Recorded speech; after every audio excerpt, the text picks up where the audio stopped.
அஸ்ஸலாமு hi everyone, welcome to Abiyal kitchen. இன்றைக்கி நம்ம என்ன பார்க்க போகிறோன்னா மீன் குழம்பு செய்வது எப்படின்னு தான் பார்க்க போகிறோம். ஃபஸ்ட்டு நம்ம வெங்காயத்தை எடுத்துக்கிறோம். வெங்காயம் நாங்கள் 2 வெங்காயம் எடுத்துக்கிறோம். ஒரு வெங்காயம் தாளிக்க, ஒரு வெங்காயம் குழம்புல. அடுத்து 3 தக்காளி எடுத்துக்கிறோம். 3 தக்காளியில் ஒரு தக்காளி தாளிக்க, 2 தக்காளி குழம்புல. நாங்கள் தேவையான அளவு நம்ம இது கட் பண்ணிக்கலாம். அடுத்து வெண்டங்காய் முருங்கைக்காய் சைஸில் கட் பண்ணிக்கிறோம். வெண்டங்காய் இல்லாதவங்க முருங்கைக்காய் கூட போடலாம். அதுக்கப்புறம் மாங்காய் இது மாதிரி கட் பண்ணிக்கணும்.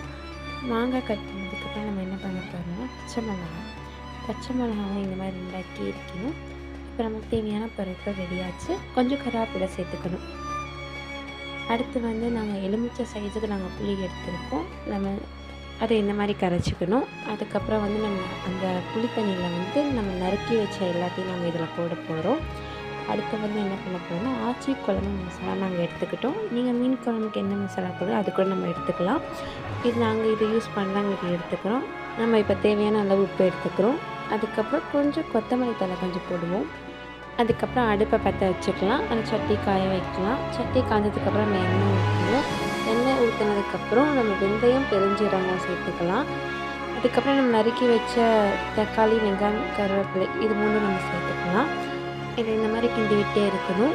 இது கொஞ்சம் கலர் மாறின உடனே நம்ம குழம்புக்காக எடுத்து வச்சு இதை நம்ம சேர்த்துக்குவோம். இதை நல்லா இந்த மாதிரி கிண்டி விட்டுறணும். கிண்டி விட்டதுக்கப்புறம் இந்த மாதிரி மூடி வச்சிடணும். கொஞ்சம் நேரத்தில் குழம்பு கொதிச்சிடும். அதுக்கப்புறம் மீனை நம்ம இந்த மாதிரி போடணும். மீனை போட்டதுக்கப்புறம் அதை லைட்டாக கிண்டி விட்டு நம்ம திருப்பியும் அதை குழம்பு மூடி வச்சிடணும். கொஞ்ச நேரம் கழித்து நம்ம திறந்து பார்த்தா நம்ம சுவையான மீன் குழம்பு ரெடி ஆச்சு. இது நீங்கள் வீட்டில் ட்ரை பண்ணிங்கன்னா கமெண்ட் செக்ஷனில் எப்படி இருந்துச்சுன்னு எனக்கு கமெண்ட் பண்ணுங்கள். இந்த வீடியோ உங்களுக்கு பிடிச்சிருந்துச்சுன்னா லைக், சப்ஸ்கிரைப் அண்ட் ஷேர் பண்ணுங்கள். இது உங்கள் அபியல் கிச்சன்.